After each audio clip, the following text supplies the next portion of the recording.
Ma ferefun Olokun. Olokun is the owner of the depths of the ocean and the riches they possess. He is the one of wisdom, strength, and perseverance. Today, we're going to be talking about his Eleke and all of the secrets that it possesses as well. So here we go, and let's get started. Here I have the beadle-on thread that I use. Thread is really important in any and all Elekes. It's become popular to use fishing line and metal wire, which when being consecrated, when these Elekes are being blessed, it is not wise to use those because they do not absorb any of the blessings, any of the materials, any of the herbs or waters that it's being blessed with. So using a type of thread is much more encouraged. I have a little pair of snips and a collapsible beadle-on needle. I use the heavy duty because it is much easier to use with this. Also here, I do have representing Olokun. These are transparent, this is a transparent blue that I'm using here. The reason for the transparent blue and not a solid blue is to represent the depths of the water. And these are 6O beads, as well as a transparent green to represent the grasses and the herbs that come from the ocean.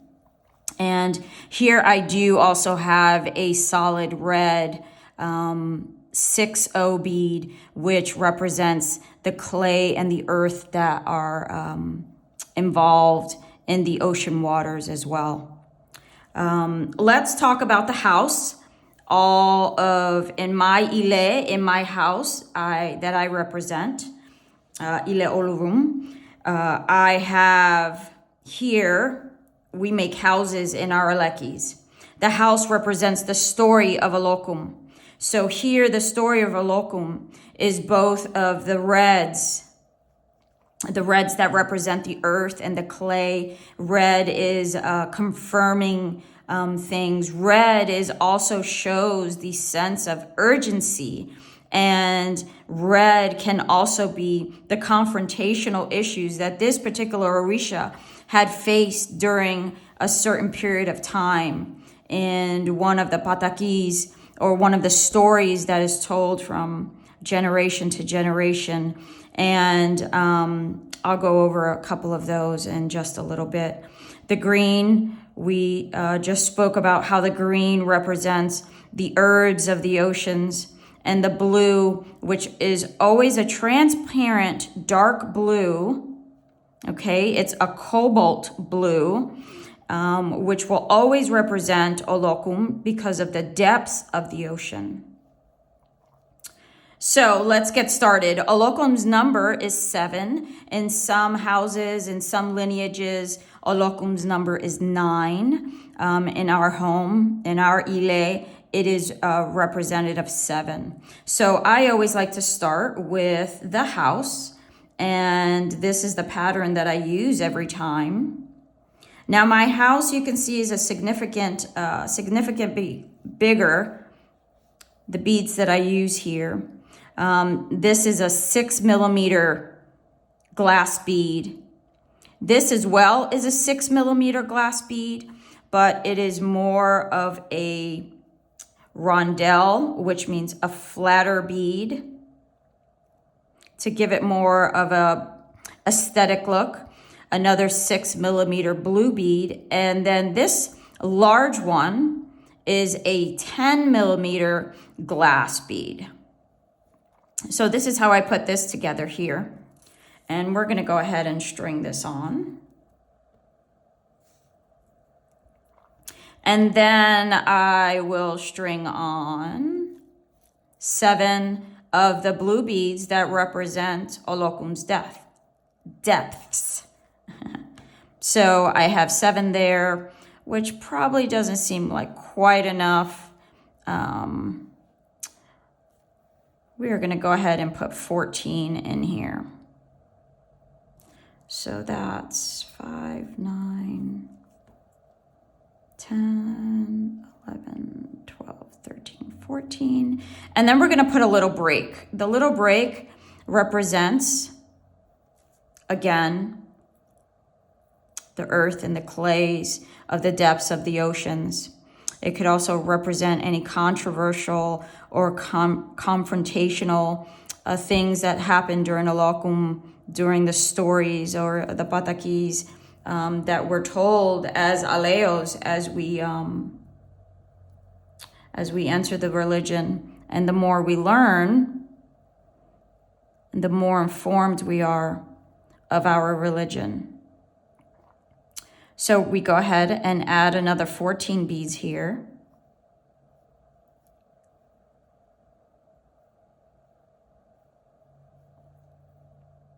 So I went ahead and I continued to bead the pattern of the house with the 14, the little break, and the 14 beads.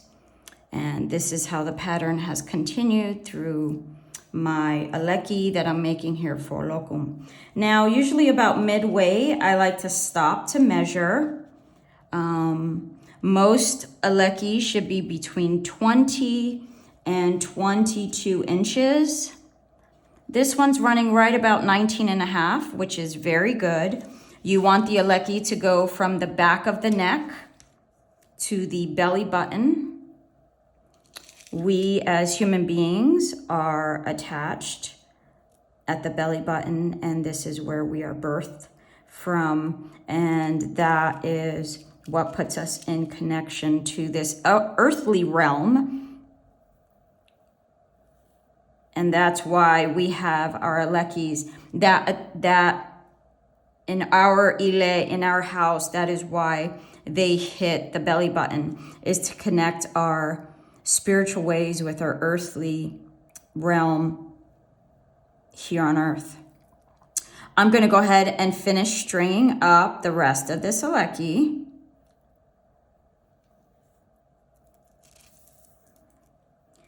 And you should always remember, when making an Eleke, you should not have a hot head.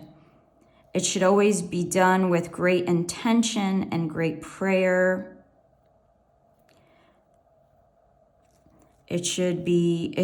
Beading should bring you peace. It should not bring any sort of, you shouldn't do it rushed. It should not bring any sort of anxiety to you. All of those things are transferred energies into these Elekes. And the person that's usually receiving an Orisha, that is receiving an Eleke, is usually a person that is in need in a spiritual help of that person.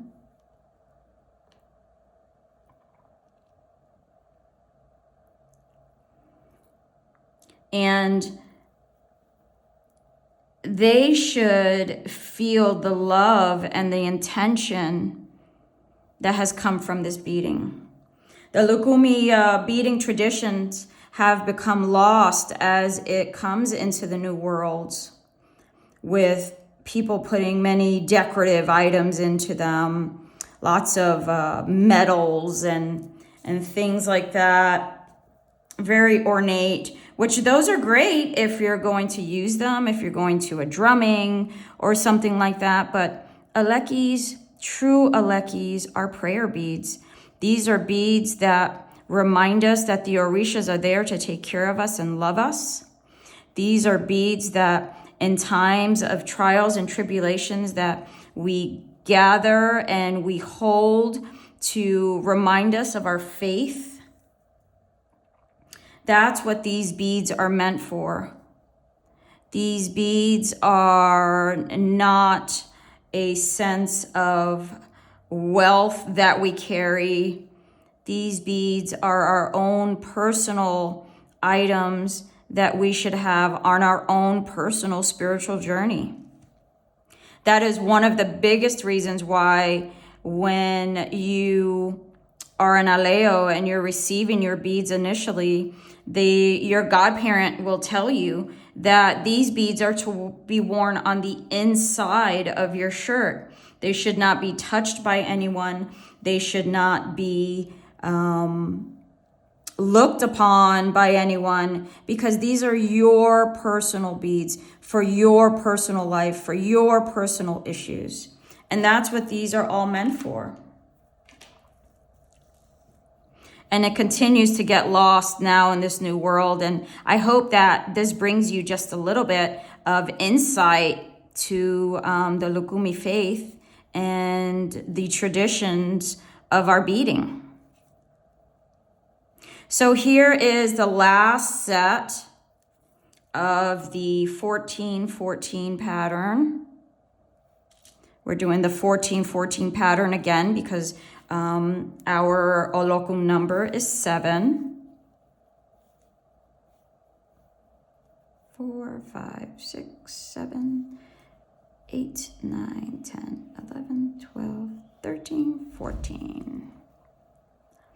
And now we're going to go ahead and close off this Eleke.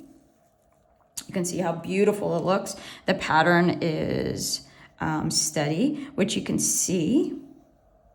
Gorgeous. Okay, so now this is all measured out. You can see the beautiful pattern that's fallen into play here. We're checking our counts, double checking it. And upon closure here,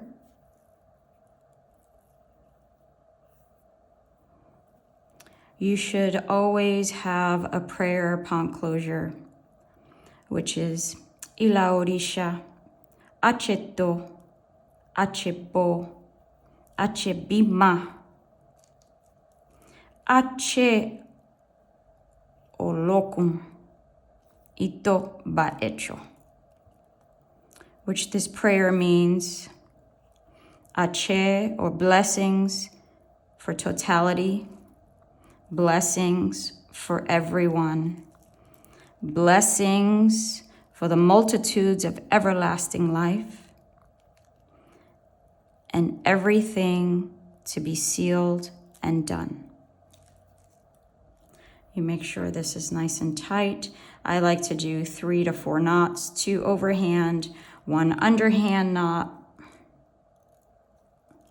I also like to take my needle and I do put it back through just a little bit here. If you liked my video, I ask you to like and subscribe. Also down below, lots of my Elekes are for sale. My link is on the website below. That is www.twowatersboutique.com. And I'm going to go ahead and take this. You can also find me on Etsy.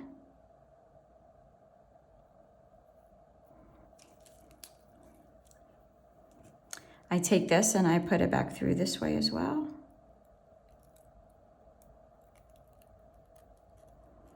You just kind of run that through there. And it usually goes through pretty easily. You pull that out and I just pull it a tiny bit there. Usually the knot just kind of tightens right up. And we go ahead and clip this off. And there is your Olokun Eleke. I hope you enjoyed this video. Like I said, go ahead and like and subscribe. I hope you guys have a great day and many blessings.